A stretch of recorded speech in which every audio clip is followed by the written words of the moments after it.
Sí. La tensión superficial. ¿Por qué acá la distensibilidad es menos? Porque interviene la tensión superficial. Acá la distensibilidad es más fácilmente inflable. ¿Por qué? Porque no hay tensión superficial. Entonces la tensión superficial se opone a la distensibilidad.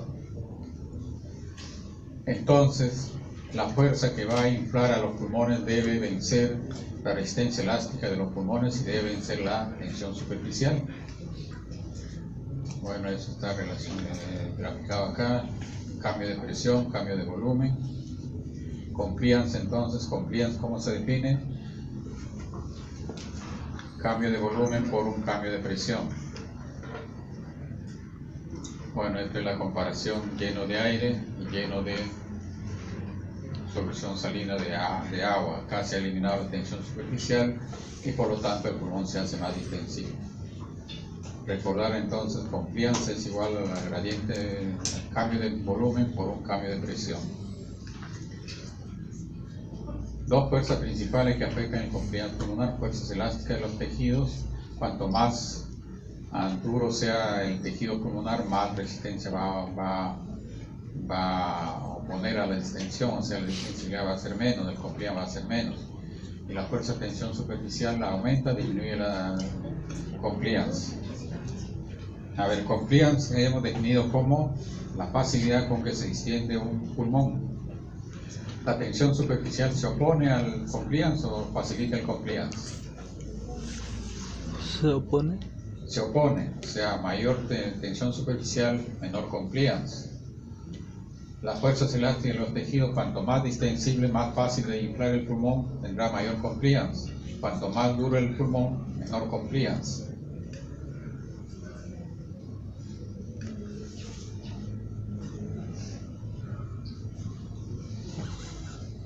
Tenemos otro problema.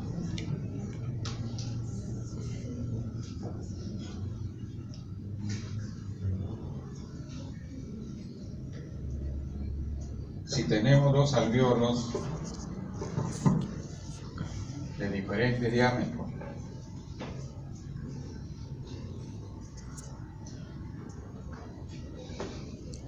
digamos este alvéolo tiene un radio de 1, este alvéolo tiene radio 2, supongamos que la tensión es de 2, entonces la presión, según la ley de Laplace, es 2 veces la tensión sobre el radio.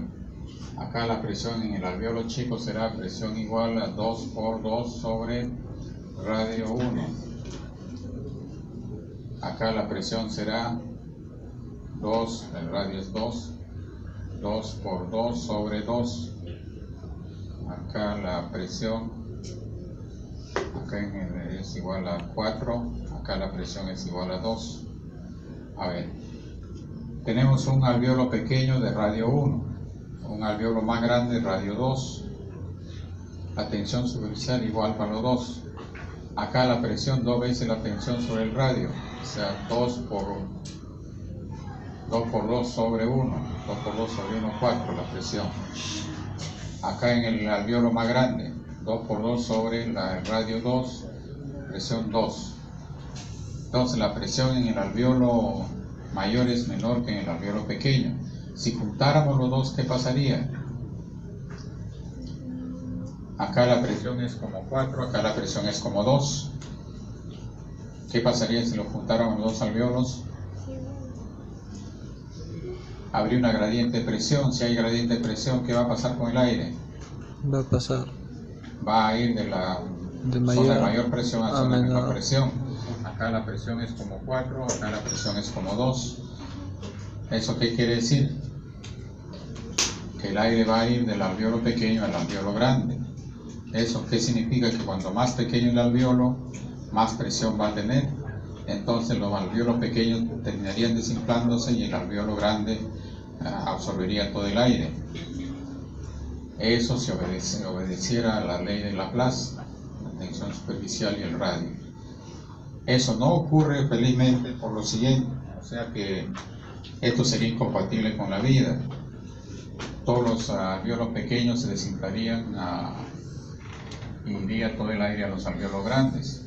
se formarían alvéolos grandes, alvéolos gigantescos, y todos los alvéolos pequeños se irían desinflando. Ocurre que la tensión superficial es variable.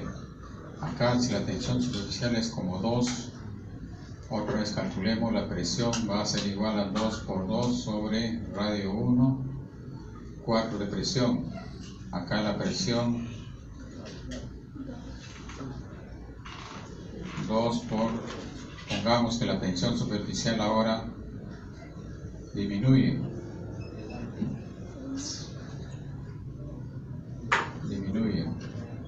digamos 2 a 1,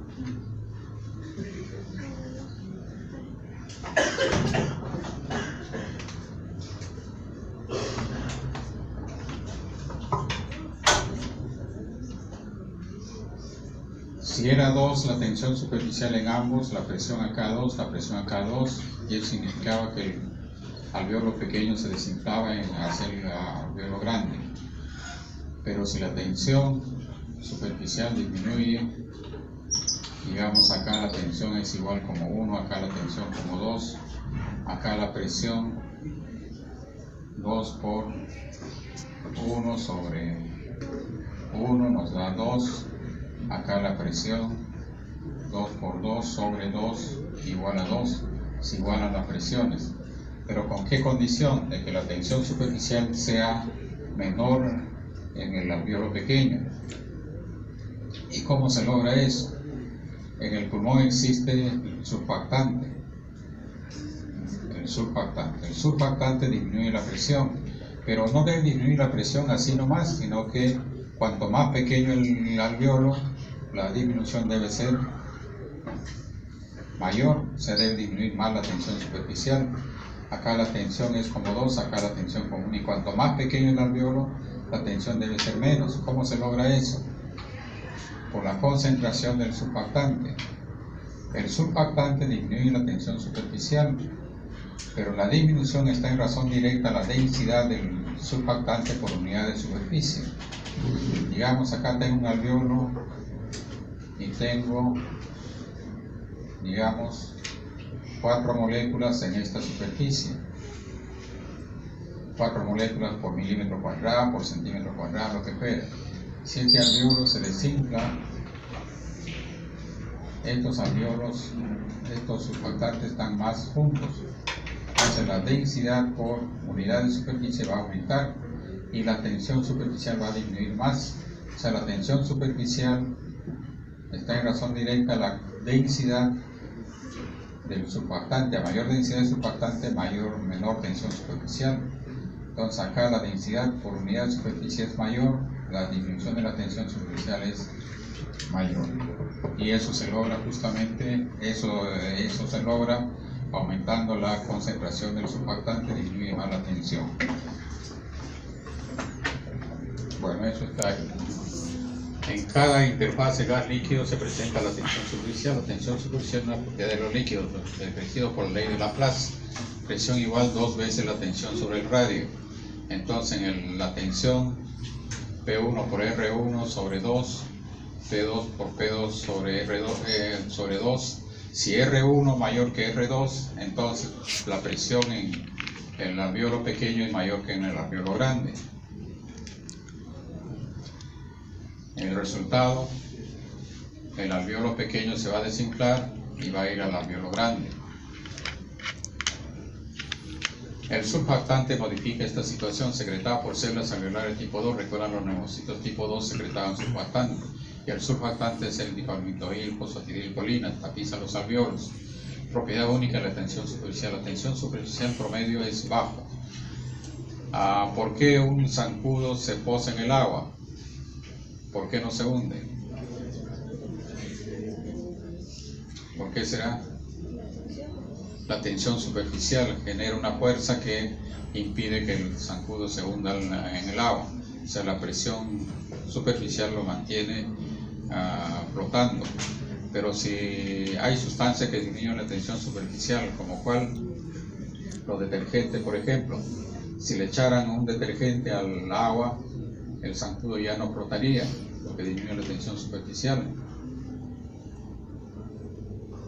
Es lo que ocurre también, tú te has manchado con aceite en la mano, ¿por qué no sale con el agua? Porque no son amigos. Te has manchado con aceite, por más que te enjuague no va a salir, porque está pegado por una fuerza que se llama tensión superficial. Si echas una sustancia que disminuye la tensión superficial, que son los detergentes, el jabón, disminuye la tensión superficial y el agua sale.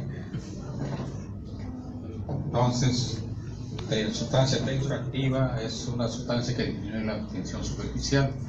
La tensión superficial varía con el área. La tensión superficial aumenta a medida que aumenta el área.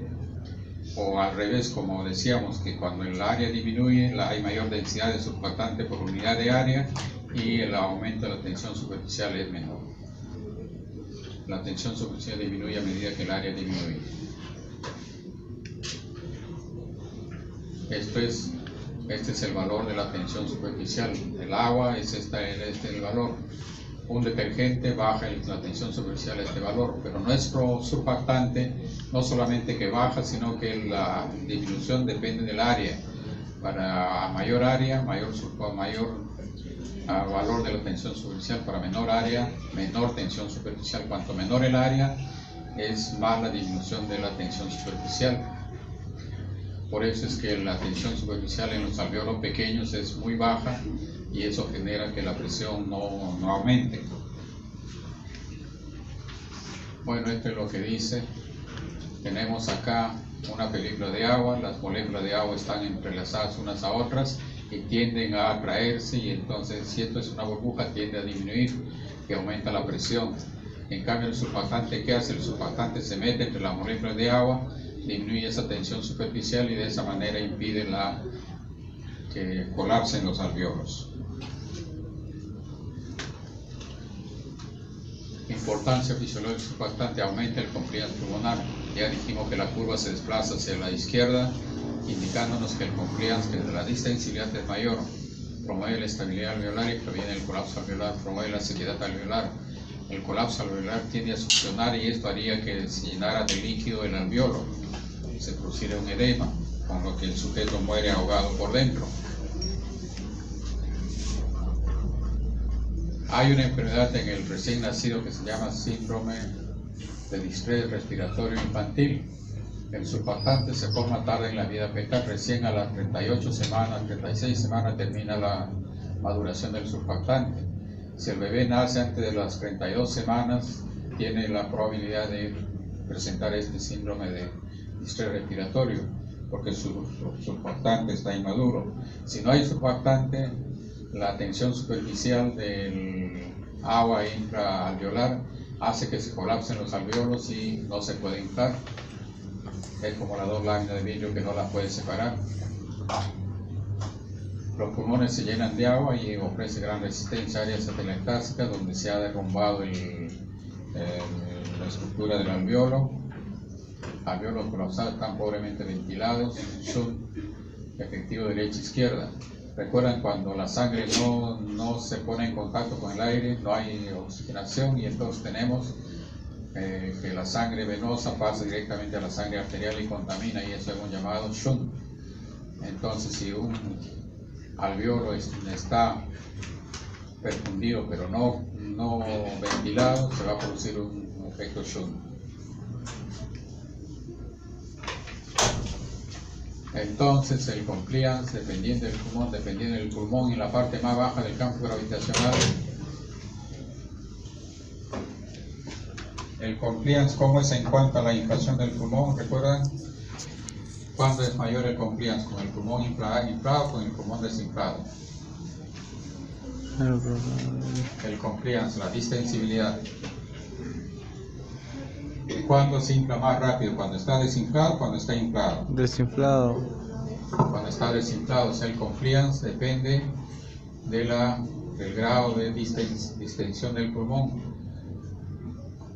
Pulmón poco distendido tiene gran compliance. Pulmón muy distendido tiene poco compliance. Por otra parte, dijimos que en el espacio alveolar se generaba una presión negativa en el espacio pleural. una presión negativa. Esa presión negativa es un promedio de 5 centímetros de agua. O sea, en la parte céntrica es 5 centímetros de agua. ¿Y por qué está dada esa presión negativa? Por la tendencia del pulmón a colapsarse y el tórax a expandirse. Entonces genera una presión negativa. En el vértice, ¿cuál es la situación? Existe esa presión negativa por la tendencia del pulmón a colapsarse y el tórax a expandirse, pero además se suma el peso del pulmón. El peso del pulmón hace que la presión acá negativa sea mayor, de 10 centímetros. En la base, ¿cuál es la situación? En la base, a esa presión de 5 centímetros, el peso del pulmón resta valor, está en 2.5 centímetros de agua. Al final de la expiración, cuando el aire ha salido, ¿cómo quedan los alvéolos del vértice y de la base? O sea, acá el pulmón en el vértice es tirado hacia afuera con una presión de 10 centímetros de agua. En la parte media de 5 centímetros de agua. Acá con 2.5 centímetros de agua. En donde los alvéolos son más alados hacia afuera. En el vértice. Entonces, cuando el aire sale fuera de los pulmones, al final de la expiración, ¿cómo quedarán los alvéolos en el vértice? Más inflados que los alvéolos de la base. Entonces, ¿dónde será más el compliance? ¿En la base o en el vértice? Recuerden que un pulmón desinflado tiene más compliance que un pulmón inflado. Si en el vértice los alvéolos quedan inflados y en la base más desinflados, entonces el compliance será mayor en la base que en el vértice, porque relativamente el pulmón está más desinflado que en el vértice.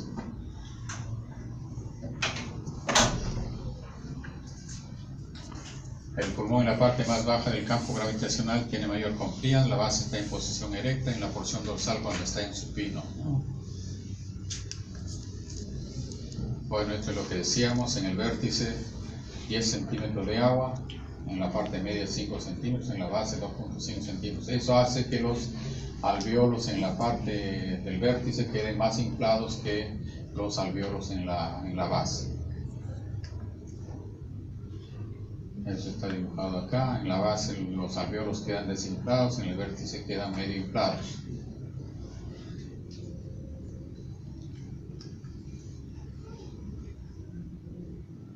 En la posición de pie, el volumen pulmonar relativo es mayor en el ápex, el pulmón es menos complaciente en el ápex, más resistente, menos compliance. La ventilación pulmonar regional es mayor en la base. La ventilación es el intercambio de gases. Entonces, si acá tenemos un alvéolo que se queda inflado, en inspiración va a aumentar de volumen, en expiración disminuye el volumen, pero muy limitado.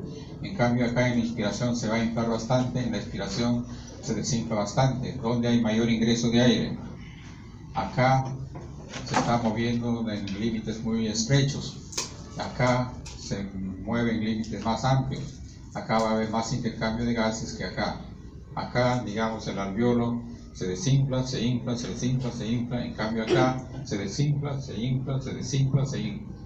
Acá hay mayor ventilación en la base. El pulmón, toda la ventilación pulmonar regional es mayor en la base.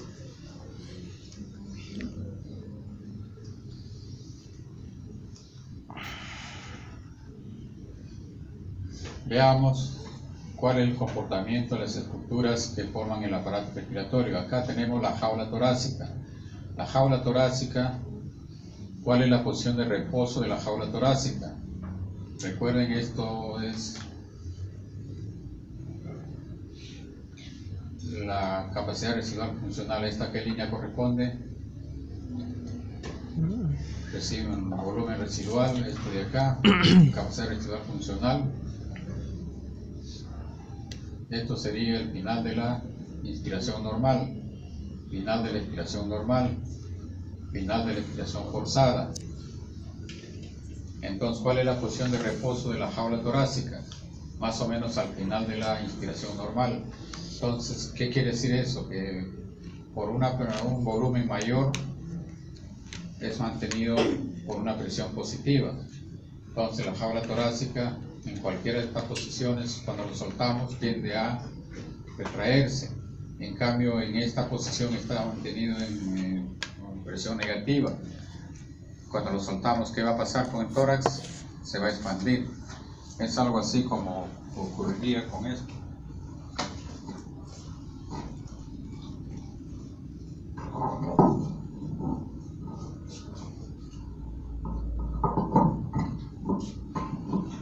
Imagínense que este es el tórax y está en la posición de reposo a un volumen de 65%, presión 0. Un volumen mayor es mantenido por una presión positiva, estamos por encima del 65%, y un volumen menor es mantenido por presión negativa. Si está en una posición mayor de 65, lo soltamos, tiende a retraerse, pero si está en una presión negativa, lo soltamos, tiende a expandirse. Entonces, normalmente al final de la expiración, ¿cómo está en la jaula torácica? Final de la expiración.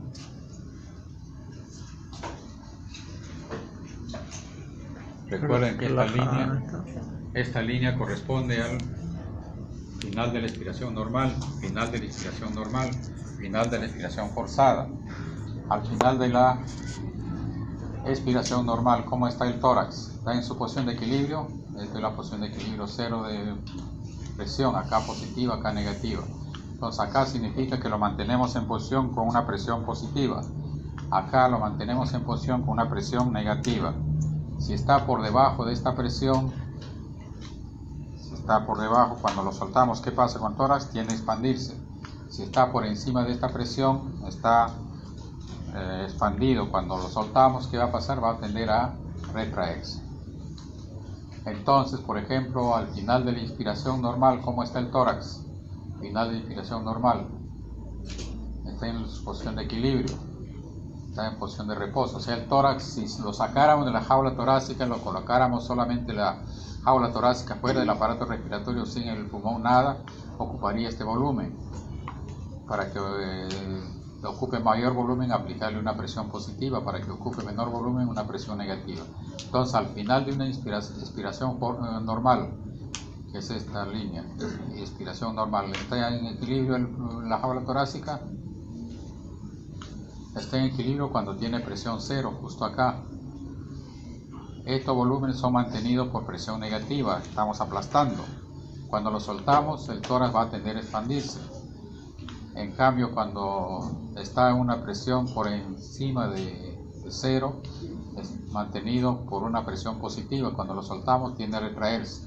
Entonces, nuestra pregunta, esta línea es la de la expiración normal. Cuando termina la expiración normal, el tórax está, la jaula torácica está en equilibrio. No está en equilibrio. Si estuviera en equilibrio, estaría acá. En equilibrio está al final de la inspiración normal. Bueno, ahí está la presión negativa, se encuentra en el volumen residual y capacidad residual funcional. La inspiración tidal es normal en esta situación. El tórax está debajo de su volumen de reposo. El tórax tiende a expandirse.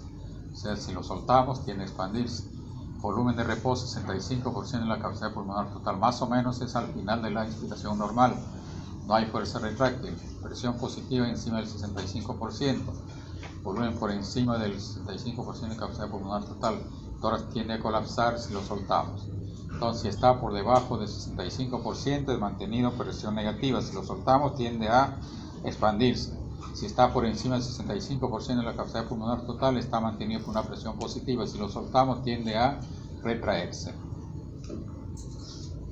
El pulmón, ¿cuál es la situación del pulmón? El pulmón solo. El pulmón solo siempre está a una presión positiva. O sea, el pulmón, si lo sacáramos fuera de la cavidad torácica, el pulmón se retrae en cualquier volumen. Entonces, observen. La jaula torácica está en equilibrio en 65% de la capacidad pulmonar total. Por debajo está una fuerza de retracción, lo mantiene por un volumen por debajo. Cuando lo soltamos, tiende a expandirse. Por encima está mantenido por una fuerza de expansión. Cuando lo soltamos, tiende a retraerse. Con el pulmón, ¿qué pasa con el pulmón? El pulmón, su posición de equilibrio es el colapso total. O sea, el pulmón estaría en reposo solamente cuando está totalmente desinflado. Entonces, cualquier volumen del pulmón es mantenido por una presión positiva. La presión de reposo, entonces, es 0.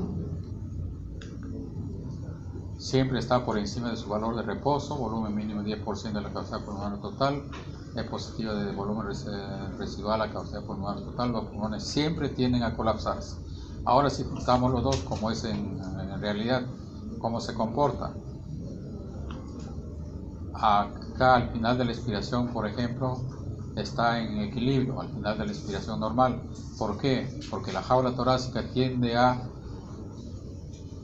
expandirse y el pulmón tiende a retraerse. Dos fuerzas opuestas hacen que esté en equilibrio. Entonces, ¿cuál es la posición de reposo de la jaula torácica? De la jaula torácica, 65% de la capacidad pulmonar total. ¿Cuál es la posición de reposo del pulmón? El total, el volumen 0 prácticamente, y la posición de reposo del aparato respiratorio sumando la jaula torácica y los pulmones está al final de la expiración normal. O sea, ¿cuál es la posición de reposo del aparato respiratorio? Es la posición al final de la expiración. Por eso es que cuando se inspira sale fuera de su equilibrio. Cuando lo soltamos vuelve a su posición de equilibrio. Esto es al final de la inspiración. Recuerden que para la inspiración tenemos que contraer los músculos diafragma y los intercostales externos. Cuando lo soltamos vuelve a su posición de equilibrio. Por eso es que vuelve a esta posición de equilibrio. La posición 0 es la posición de equilibrio. Capacidad residual funcional, volumen de reposo del sistema respiratorio, el tercio rebote torácico y el pulmón iguales y opuestos. Ambas fuerzas se neutralizan. Neumotórax, desacoplamiento entre los pulmones y el tórax. Si se comunica el exterior con la cavidad pleural, se va a hacer positivo y vamos a tener un neumotórax. Los pulmones y el tórax se mueven hacia su posición de reposo. El tórax tendería a expandirse, el pulmón a retraerse. Los pulmones siempre tienden a colapsarse. El tórax tiende a expandirse por debajo del 65%, el tórax tiende a colapsarse por encima del 65%. Compliance pulmonar en la enfermedad temprana que aumenta el compliance, o sea, aumenta el compliance, se hace más distensible, más fácilmente inflable. El envejecimiento natural y el enfisema. El enfisema, recuerdan, es la formación de alvéolos grandes a expensas de los alvéolos pequeños. Enfermedad que disminuye el compliance, pulmón rígido, el pulmón se vuelve duro, la fibrosis pulmonar, un tejido que no es distensible, impide la inflación de los pulmones.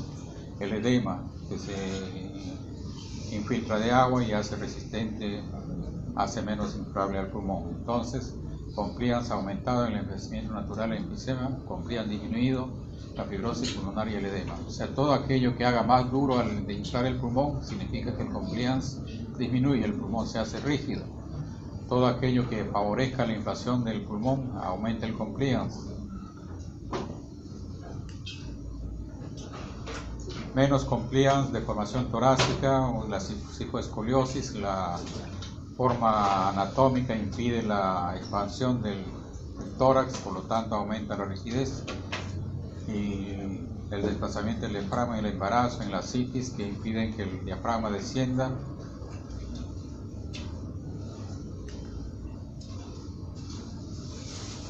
Otro factor que se va a oponer al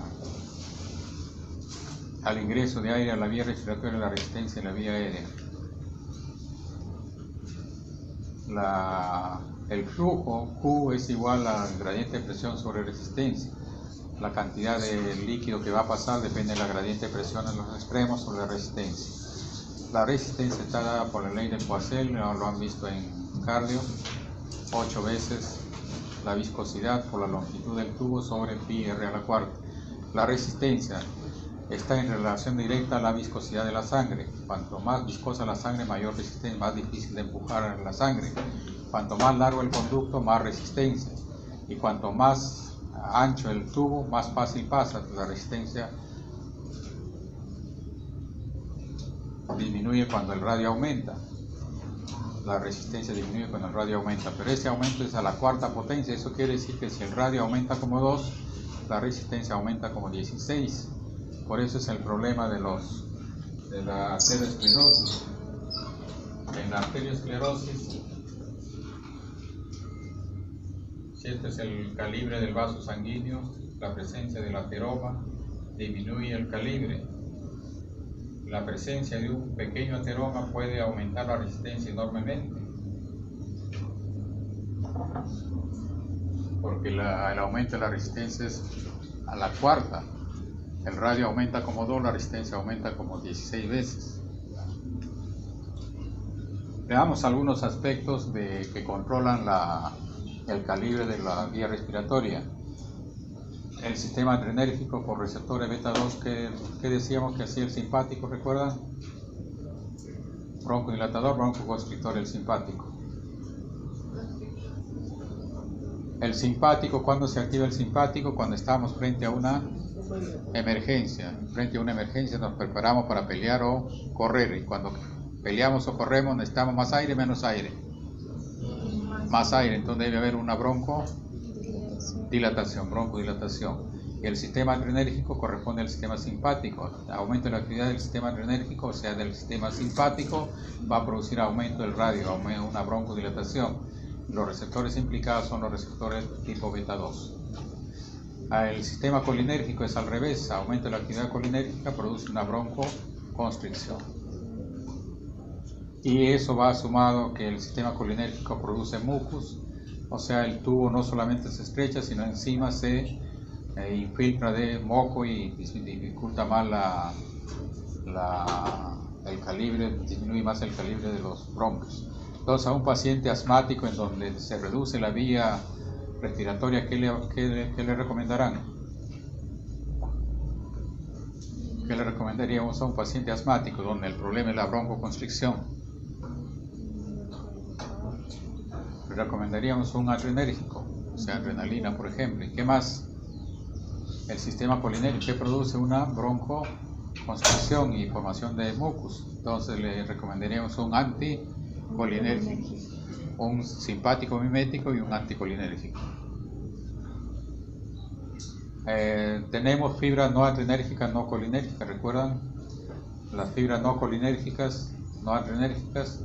El BIP, péptido vasoactivador intestinal, péptido intestinal vasoactivo, es broncodilatador. La sustancia P, las neuroquinas, son broncoconstrictores.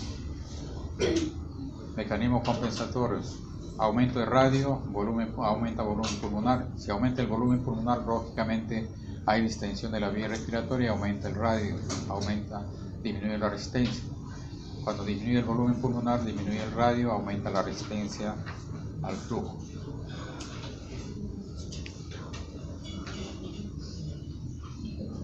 Volumen pulmonar a calibre aumenta a medida que el pulmón se expande. Cuanto más expandido esté el pulmón, el calibre de la vía respiratoria aumenta. El tono muscular liso bronquial, estimulación simpática, ¿qué produce?